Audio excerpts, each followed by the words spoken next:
ഞാൻ മനുഷ്യാവകാശ കമ്മീഷനിൽ ഞങ്ങളുടെ ഈ രോഗികളുടെ ഒരു ഇത് സംബന്ധിച്ച് കേസ് കൊടുത്ത ആളാണ്. ഞങ്ങൾക്ക് വേണ്ട പുനരധിവാസ കേന്ദ്രം വേണമെന്നൊക്കെ പറഞ്ഞൊരു കേസ് കൊടുത്ത ആളാണ്.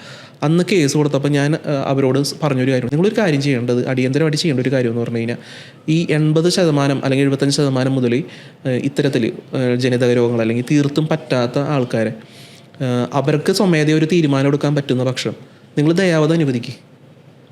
ഈ 31 വയസ്സുള്ള ഞാൻ അവരുടെ മനുഷ്യാവകാശ കമ്മീഷൻ ഇതിൻ്റെ മുന്നിൽ ചെന്നുകൊണ്ട് ദയാവധം അനുവദിക്കണം എന്ന് പറയണമെന്നുണ്ടെങ്കിൽ നിങ്ങൾക്ക് തോന്നുന്നുണ്ട് എനിക്ക് ദയാവധം എന്താണെന്ന് അറിയാത്ത ആളാണെന്ന് തോന്നുന്നുണ്ടോ? ഇപ്പം നമ്മൾ ഈ സംസാരിക്കുന്ന നിമിഷം ഇത് ലീഗലാക്കി കഴിഞ്ഞ് കഴിഞ്ഞാൽ ആപ്ലിക്കേഷൻ ഏറ്റവും കൂടുതൽ പോകുന്നത് ഈ കേരളത്തിൽ നിന്നായിരിക്കും. എനിക്ക് 100% ഉറപ്പാണ്. ഞങ്ങളുടെ ഗ്രൂപ്പിൽ നിന്ന് തന്നെ ഒരുപാട് പേരുണ്ടാവും. അത്രയും ഞങ്ങൾ സ്ട്രഗിൾ ചെയ്യുന്നുണ്ട്. ഇപ്പം ഞാൻ ഈ സംസാരിക്കുന്ന നിമിഷം എൻ്റെ കൂടെ ഇപ്പം എൻ്റെ അമ്മയുണ്ട്, എൻ്റെ സുഹൃത്തുക്കളുണ്ട്. നാളെ അവരെല്ലാവരും എല്ലാ കാലത്തും എൻ്റെ കൂടെ ഉണ്ടാവണമെന്നില്ല. അപ്പോഴും എനിക്ക് ജീവിതം ഉണ്ടെന്നുണ്ടെങ്കിൽ എനിക്ക് മുന്നോട്ട് കൊണ്ടുപോയാലേ പറ്റൂ.